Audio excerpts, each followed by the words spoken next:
Sekarang saya sudah berada di depan Pura Siwa di Desa Pujungan, Pupuan, Tabanan, Bali.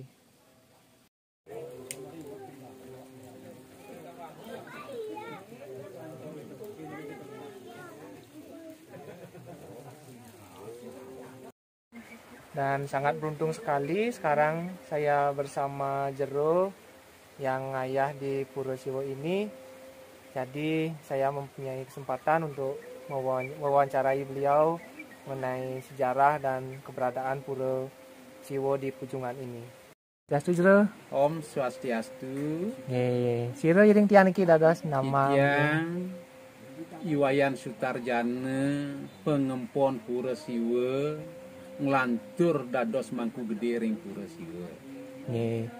Niki untuk keberadaan tempat ini yang sekarang tiang lihat di Bali lagi viral lah kenten dengan simbol-simbol dan mengangkat ya tiang katakanlah Siwa Tatwa atau di Indonesia sering dikenal dengan Siwa Sidanta dengan simbol Linggayoni, patung Dewa Siwa, Ibu Parwati dan lain sebagainya. Mungkin bisa dijelaskan sejarahnya atau berdirinya pura ini. Petakan becik pisan. Ngawit saking tahun 93 maka duaning genah niki dumun kemilian nantuk semeton saking beragama Kristen namanya Joni Yusuf raris wali yang ketiang dadosnya ni titiang meragi wenten pelinggih nike murupa bebaturan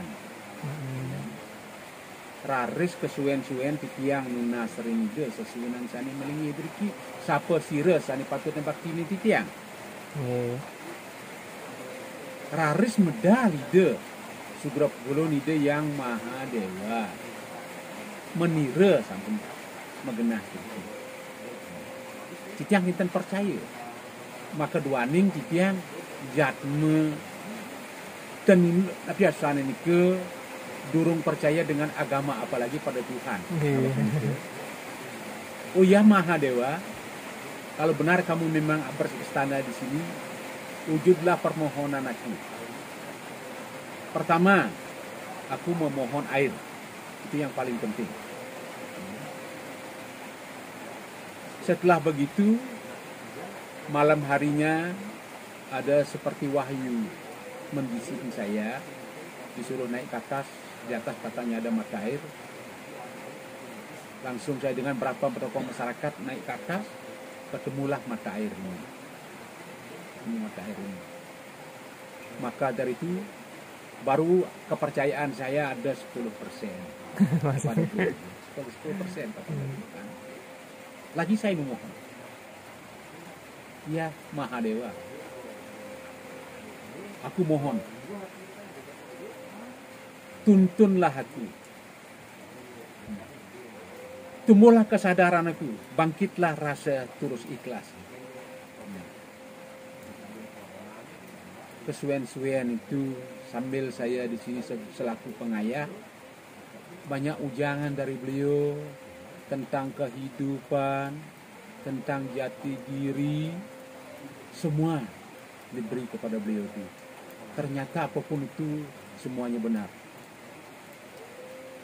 Ya Maha Dewa, anugerahmu aku terima dengan sekarang aku siap menjadi pelayanmu, aku siap menjadi pelayan umat. Aku tak ingin kesaktian, jangan aku beri kekayaan, tuntunlah aku supaya aku bisa berpikir hidup ini memikir untuk menjalankan kebutuhan. Kalau dulu aku mengikuti dunia, aku tetap menjalankan keinginan. Tidak ada ujungnya. Capek aku hidup di dunia ini. Tuntunlah aku. Keluar lagi bisikan dari beliau itu. Tentang upawasa, banyak saya dituntun di sini. Setelah sudah begitu, ada datang sisianya beliau itu katanya dari Amerika, dari Belanda, dari India, datang ke sini tanpa diundang. Saya tanya, apa sih tujuan Anda datang ke sini? Beliau bilang, beliau adalah Bhaktanya Siwa. Selain daripada India, di Kailas, di mana ada auranya beliau. Dia dikejar, diperkirakan di Indonesia ini tempatnya beliau adalah di Gunung Semeru, dikejar ke sana. Ternyata di sana dia tidak mendapatkan apa-apa juga. Akhirnya balik dari sana, langsung dia ke sini menuju Gunung Batu Karu. Tepatnya di tempat saya sini. Tempatnya Pura Siwa ini ada di lereng Batu Karu, Gunung Batu Karu bagian barat. Ini udah kota. Dari pengisir-pengisir kami bilang Gunung Batu Karu ini memang tempatnya beliau, tempatnya Mahadewa. Tambah lagi keyakinan saya itu. Jadi orang yang dari Amerika, dari India, dari Belanda itu, dia titip kepada saya, tolong saya titip tempat ini. Tempat ini akan mendunia, bukan untuk persembahyangan untuk Bali, bukan untuk Indonesia, untuk dunia. Saya tertawa, tidak mungkin tempat sekecil ini menjadi tempat persembahyangan dunia. Setelah begitu, baru kami bikin berapa pertima di sini, termasuk Lingga Yoni. Lingga Yoni ini memang kami sudah temukan di sini. Kayak besekan Lingga Yoni, nggak sampai 1 minggu ini tempat ini betul-betul mendunia.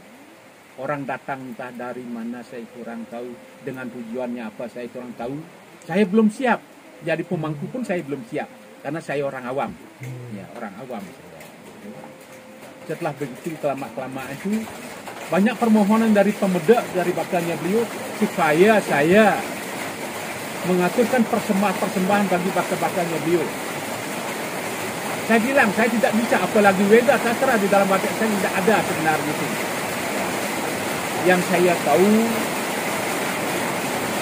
seperti Bali bilang ini, apapun permintaan dari umat itu tetap saya aturkan dengan secara sesontengan seperti di Bali. Apa keinginannya itu yang saya sampaikan. Semua terwujud, apapun permintaan Bhaktanya itu kebanyakan yang terwujud. Sama lagi keyakinan saya, berapa jadinya orang dari Jakarta, dari saudara-saudara kita yang beragama Islam, yang beragama Buddha, yang beragama Kristen, Katolik, Konghucu, banyak datang ke tempat ini. Akhirnya saya punya inisiatif. Tempat ini saya jadikan tempat persembahyangan sifatnya universal. Kita tidak mengenal agama. Siapapun silakan. Saya yakin agama itu tidak ada yang jelek. Itu semua menuju kebaikan. Semua yang kebaikan. Makanya tempat ini saya serahkan kepada umat beragama. Saya hanya sebagai pengomong aja. Pengomong jadinya umat beragama. Sudah begitu selama-lama itu dapat lagi saya wahyu dari beliau. Saya disuruh menjalankan pengelukatan istilahnya di Bali ini. Pengelukatan Brahman.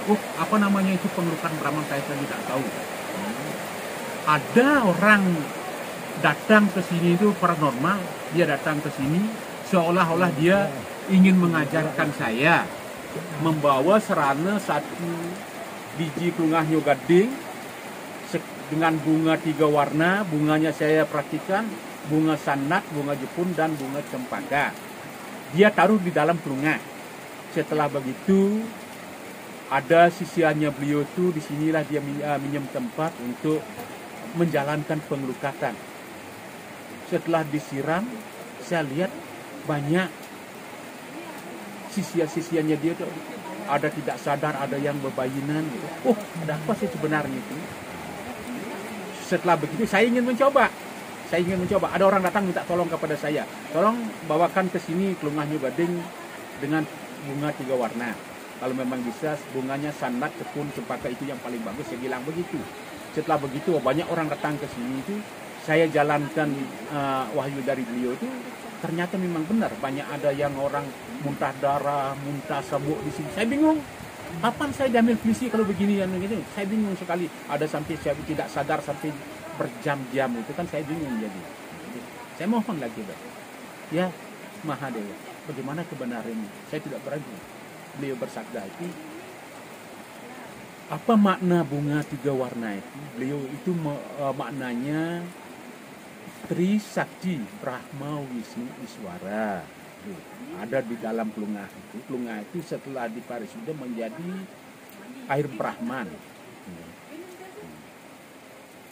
Memang dari beliau tuh ketiga warnanya itu kan biasanya kan pakai apapun dan lain sebagainya itu disuruh makan bunganya itu. Bunga itu jelas sampun dah makan, bunga itu pahit, paklah, pengah. Kalau menurut medis itu tidak boleh memakan bunga karena ada getah. Nah, kalau wahyu dari beliau harus dimakan. Itu setelah makan itu saya lihat tuh banyak bakta-baktanya beliau tuh ada yang tidak sadar, ada muntah darah, ada muntah, bingung sekali saya. Nah, sekarang ada air Brahman, air kelungahnya itu apa maknanya? Itu diberi nama air Brahman. Apa sebabnya? Apa maknanya? Air Brahman itu zaman sekarang ini karena manusia itu badannya terlalu angkara, terlalu kotor, keinginan terlalu tinggi. Jadi kita percaya di dalam badan ini ada sang jiwa. Kalau Bali kota sang yang Atman. Jadinya dibungkus oleh indera badan keinginan raga ini.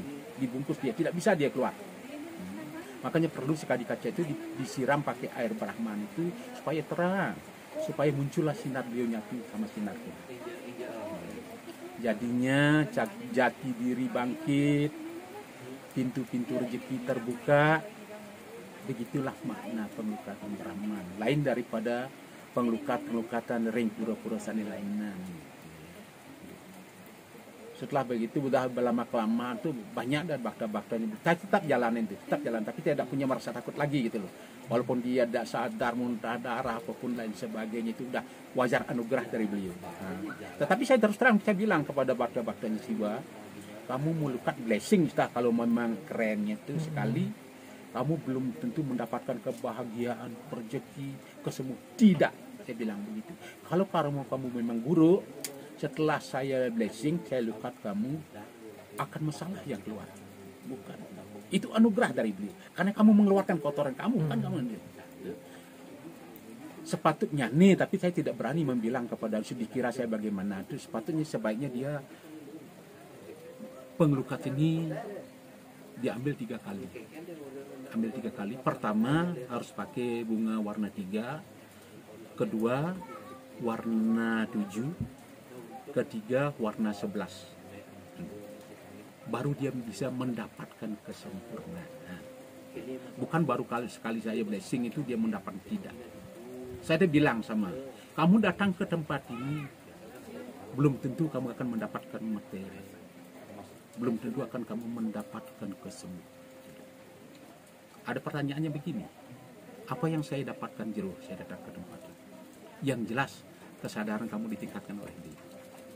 Sama seperti saya dulu orang luntang lantung, dibilang bajing kelas kakap lah saya dulu. Mungkin beliau ingin saya sebagai pelayan, beliau menuntun saya supaya saya bisa jadi orang yang sempurna. Tapi namanya manusia karena dibekali rupa pineda kan tidak bisa sempurna mungkin, gitu. Tidak bisa. Asal saya bisa zaman sekarang ini menjalan sebagai pelayan umat ini, saya sudah syukur sekali. Daripada dulu ini pikiran saya tetap ke material dunia. Udah saya kejar dunia ini tidak ada ujungnya. Sekarang saya di sini sebagai pelayan umat, pelayannya beliau, baru saya dapat kebahagiaan. Bahagia itu di hati.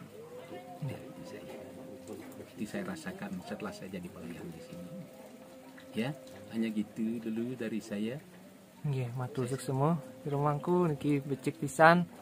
Mudah-mudahan niki jiwa umat-umat dan spiritual powernya dari semua masyarakat, utama di Bali, Nusantara maupun dunia, bisa mempunyai kecerdasan spiritual. Dan ya mudah-mudahan dunia kembali damai pada waktunya nanti.